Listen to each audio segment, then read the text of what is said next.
voalohany indrindra aloha dia miombona alahelo tanteraka izahay ary makahery amin'ny fianakaviany zazakely zay mamonay.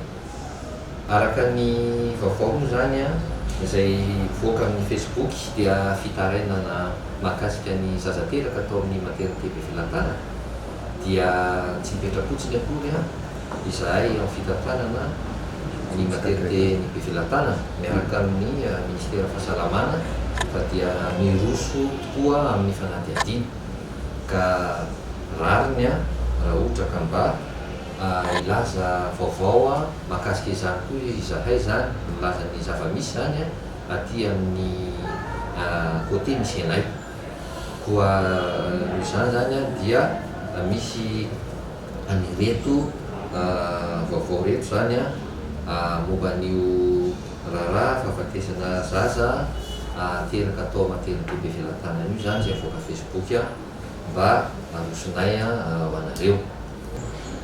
Nisy reny zany 17 taona izy tamin'ny alatsinainy 1 janoary teo nihetsi-jaza tonga hiteraka ny zanany voalohany tao amin'ny maternité be filantanana tamin'ny 9 ora latsaka fahatelony.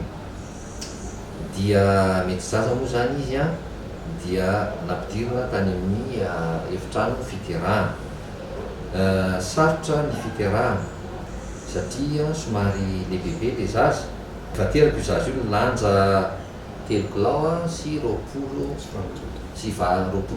grama lehibe zany dia tsy maintsy nampiana fisintomana zany tamin'ny fitaovana manokana ho an'izany ny fiterahana ary ny randony ihany koa zany somary efa filazantsika azy somary efa miloko maitsomaitso dia rehefa teraka moa ny zaza ohatran'izay dia tsy maintsy alefa ny amin'ny service néonatologie satria ny diagnostikan'ny zareo zany dia hoe misy asphyxie néonatale ihany ty zaza ty. Tany izy dia nahazo ny fitsaboana rehetra mifanaraka amin'izay na izany aza nefany dia niaratsy ny fahasalaman'ny zaza satria nisy fanitona io zaza io tratran'ny fanitona zany izy na dia tetika na dia teo aza ny fitsaboana ny fanafotsy ny oxygène dia 7 ora eo taorinan'ny naterahany zany dia tsy tanany an'le zaza. Zay zany raha fitina fohifohy ny mahakasika ny fisotran'ny fitsaboana ny zaza io hatramin'ny fiterahany atao maternité be filantanana.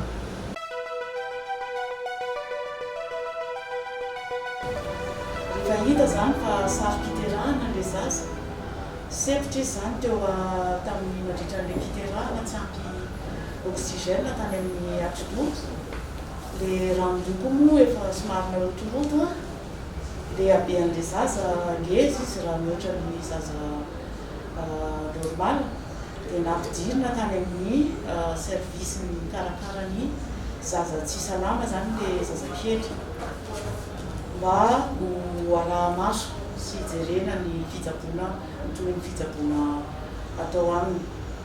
Rehefa mindraisina izy zany tao amin'ny service io eo ampandraisana ny zaza ny amin'ny accueil dia eo ny rasazy no mametraka ny bracelet zay famantarana hoe ty zaza ty tokoa io zaza io misy ny anarany zany hitan'ny mpanaraka ny zaza io zay dia mametraka ny posy ny karakara ny zavatra rehetrarehetra tokony atao aminy dia eo zahay ny manome ny fanafody ilaina voalohany le amin'ny voalohany indrindra iny zany zay fanafody le fa le tena tsy maintsy ilaina no soratanao dia iny no aterindray aman-dreny.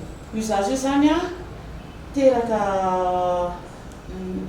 tsy mitomany tsara dia natao sakafo le izy rehefa avy midiovina le vavony misy an'le rano-maloto iny dia natao sakafo izy zany ny ronono le ronono artificiel nomena anazy dia narahana azy teo no ny ampitsony iny tamin'ny 12 teo dia jerena ny tao anatin'ny vavony zany tsy nahalevina sakafo izy sady naloto be ny tao a misy raha kely dia najanona ny sakafo a dia natao sérôme izy dia nafindra teo amin'le latabatra fanaovana réanimation zany le zaza fa tsy najanona tao amin'ny berceau intsony moramora ny fijerenana azy akaiky kokoa. Dia rehefa teo izy a ny arivan'iny tokony tamin'ny 5 teo dia nanomboka ny fanintona le zaza dia natao zany ny fanafody miaro amin'ny fanafody amin'ny fanintona ny oxygène. Dia tamin'ny afaka adiny 2 tao aorinan'iny dia mbola ny fanintona ihany a dia mbola nanao fanafody faharoa ihany nampidirina le fanafody zany. Dia teo a no tamin'ny 6 vola teo no niantso ny ray aman-dreny zany ny ekipa ny dokotera sy ny mpitsabo mpanampy tao a nampilaza ny mombamomba ny zaza zany hoe miaratsy a ny fanintona. Dia nitoy ihany ny fitsaboana rehetrarehetra tamin'ny 6 sasany alina iny izy a dia tsy miaina ntsony nahafaty azy zany a dia vokatry le tsy fahampiny le oxygène tany anatin'ny atidoha nandritra ny fiterahana zany.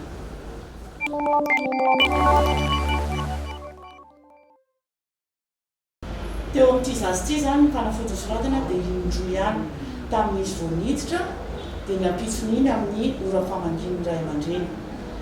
Fa ny reniny a izay sary-piterahana izay notatahana nandritra ny fiterahana misy fanafody natao taminy. Dia ireo fanafody ireo no hitantsika amin'ny sary. Ireo fanafody ireo a dia fanafody hohaniny a nanomboka tamin'iny andro iny a ary mbola tohizana hatrany an-trano.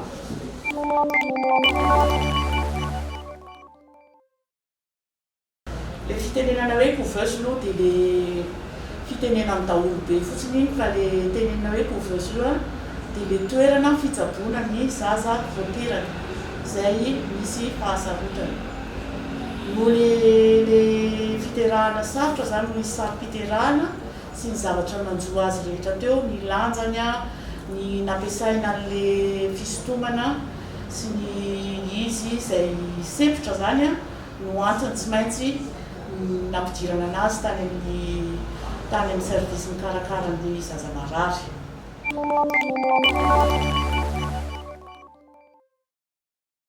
Le efa fombanay zany no mampandrea ny ray aman-dreny rehefa miaratsy ny toe-pahasalaman'ny zaza na andro na alina dia mampandrea azy zay hoe tsy dia tsara loatra le zaza. Dia iny moa zany ny ray aman-dreny rehetra rehefa le ampandrenesina amin'iny a dia tonga izy reto olo reto a tonga tamin'ny 10 teo izy a dia tonga nijery ny zanany.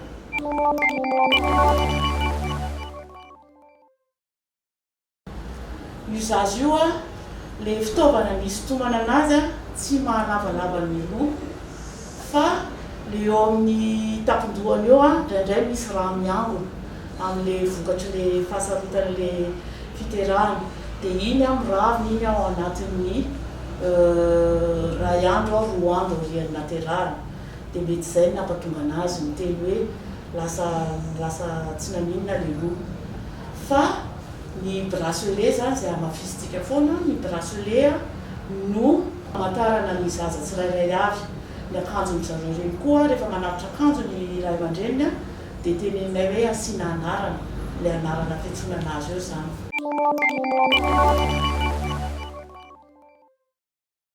Ny koso ilaina amin'ny ankapobeny ho an'ny zaza ray a eo amin'ny 4 ka hatramin'ny 5 isan'andro eo arakaraky ny zava-misy eo amin'le zaza.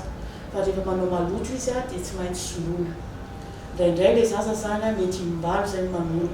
Ny koso angatanay nefa dia 4 ihany noho ny fa efa mividiny daholo be. Dia rehefa mihoatra le koso dia mampiasa an'izay ananany eo izahay.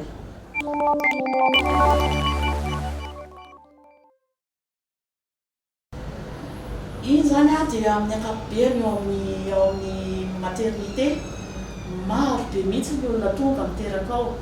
Ka raha tazomina ny ohatran'ny 2 andro ny mpiteraka anankiray rehefa hitan'ny mpitsabo ny reny fa milamina le renin-jaza dia alefa lomody iny ao amin'ny 2 andro 2 andro ao aorianan'izay. Fa rehefa tonga ato aminay kosa izy rehefa le hoe andeha hody le renin-jaza dia manao taratasy le renin-jaza zany, ohatra ny taratasy fanekena hoe i hoavy a i amangy isan'andro a hividy ny fanafody. Dia ny taratasy io zany ny lohateny hoe fangatahana renin-jaza hody. Dia hita zany fa tsy mety le lohateny le izy a, fa tokony natao hoe fanekena zany hoe amangy zaza. Fa ao amin'io izy a mametraka ny numéro ny telefoniny a, manatitra ny karapanondrony a, ny photocopie ny karapanondro sy ny certificat de résidence.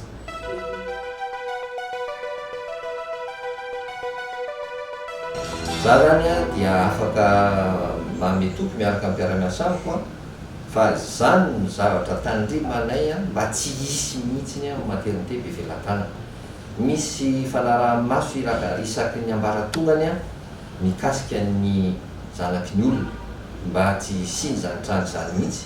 Ary raha manome porofo sy ohatra nareo anankiray fotsiny a, na zaza ara na velan'ny reniny ao maternité rehefa avy teraka izy zany dia lasa izy mandeha tsy hitany nanjavonana, tsy azo memenan'izaniza mihitsy a, fa dia manoratra any amin'ny mpitsara izahay.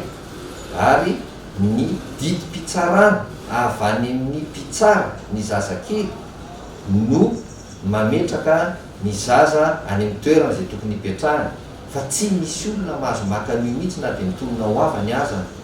Zany zany a dia efa fepetra efa niraisina nandrindry fotoana ela ary tena mbola arahy maso a ankehitriny. Ohatra sy porofo ray manaraka, raha ohatra raha hoe tsy mitovy amin'ny ao anaty karapanondro ny anarana tononona hoe anaran'ny ren'le zaza mifanoratana azy, dia efa miantso polisy izahay, fa tsy tafavoaka mihitsy ny zaza raha vao tsy mitovy amin'ny anaran'ny reniny ao anaty karapanondro a, na ao anaty kopia naterahana ny soratana hoe reniny zaza, zay vao mahazo mivoaka ny zazakely.